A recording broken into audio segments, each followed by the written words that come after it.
All right, good morning, second grade students. Today for language arts, we are going to be looking at analyzing stories. So first up, before we can analyze stories, we need to know the steps to analyzing a story correctly. So number one is we want to read the story all the way through. We want to read it slowly to make sure that you understand what you are reading. We don't want to just read to just be done or read just to read the words. We want to read to understand the words that we are reading.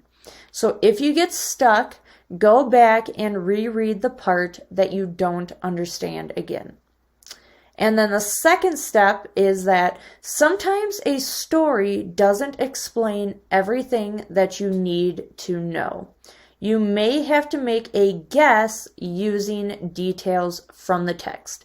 And sometimes the authors do that on purpose because they want you as the individual reader to kind of come up with your own conclusions and your own thoughts on the story. And some stories are just very tough to read that you might just have to make a guess, and you could be wrong from what the author is trying to get across, but sometimes that is actually okay with certain stories. All right, so let's look at an example here. So this is from IXL, so it says to read the first part of the story. So this story is called The Bunny Sitters. So it says, one day my brother and I go for a walk with Grandma. On our way back, Grandma spots something in her backyard. Wait here, she tells us. Slowly, she walks over to a small patch of brown grass. Then she smiles and waves us over. She puts her finger up to her lips. Quietly, we tiptoe over to see what she's found. It's a little nest made of grass and fur. Curled up inside are 5 baby bunnies fast asleep. So the question that we're getting asked is, why does Grandma put her finger to her lips? So she wants the kids to wait a minute, or she wants the kids to be quiet. So we know from our reading, it does say that Grandma tells us to wait here, but do you think that that's the reason that she put the finger to her lips? So when someone does this to us, does that usually mean that they want us to wait a minute or that they want us to be quiet? So normally, if someone were to put their fingers to their lips, they would want us to be quiet. And as we read after that, it does say that they found the 5 bunnies fast asleep, and they quietly tiptoed to see what Grandma had found. So for this one, we would say she wants the kids to be quiet. All right, now it says to read the second part of the story. So back inside the house, we sit at the table and drink hot chocolate. We're still thinking about the bunnies. Where is the mother? I ask Grandma. Why did she leave her babies all alone? Grandma explains that the mother's probably out looking for food. She'll come back to her babies before nighttime. But my brother and I are still worried. Why don't you babysit the bunnies until their mother returns? Grandma suggests. You can be bunny sitters. So when does Grandma think the mother rabbit will return? So the next morning or before nighttime?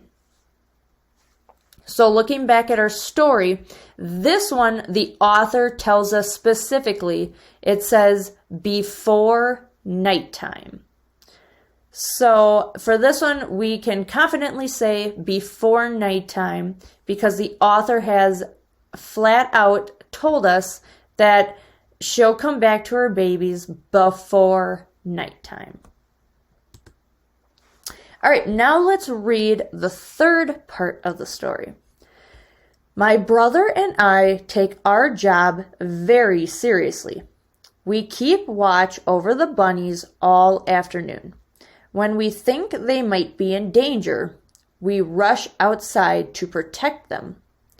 Now the sun is beginning to set, but we still haven't seen the mother rabbit. Then some bushes near the nest start to shake. My brother wants to check it out, but I stop him. What if it's the mother? I say. We don't want to scare her away. So now it says, look at the picture.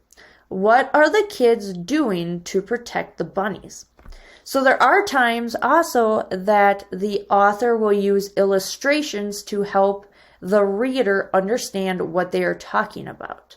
So in this case, we need to look at the picture to find out what are the kids doing to protect the bunnies. So are they scaring some cats away, or are they bringing the cats inside? So from the picture, we can say that they are scaring some cats away because it looks like they're kind of waving their hands and shouting, and the cats are running in the opposite direction of them. All right, now we're going to read the last part of the story. There is nothing we can do but wait. My mind is filled with scary thoughts. I take a deep breath. The bushes shake again. Out hops an adult rabbit. We watch as it climbs into the nest with the babies. It's their mother. We run to tell Grandma the good news. Great job, bunny sitters, Grandma smiles. Let's celebrate like rabbits. She gives us a big bowl of baby carrots. And just like bunnies, we munch them all down. So why does the narrator take a deep breath? Now the narrator is the person who tells the story. So is it because she is tired from running, or she is trying to stay calm? So if we look back up here in these first couple sentences, it says, there is nothing we can do but wait. My mind is filled with scary thoughts. I take a deep breath. So we know that she is trying to stay calm because her mind is scared or is filled with scary thoughts. All right, and that is our lesson for today.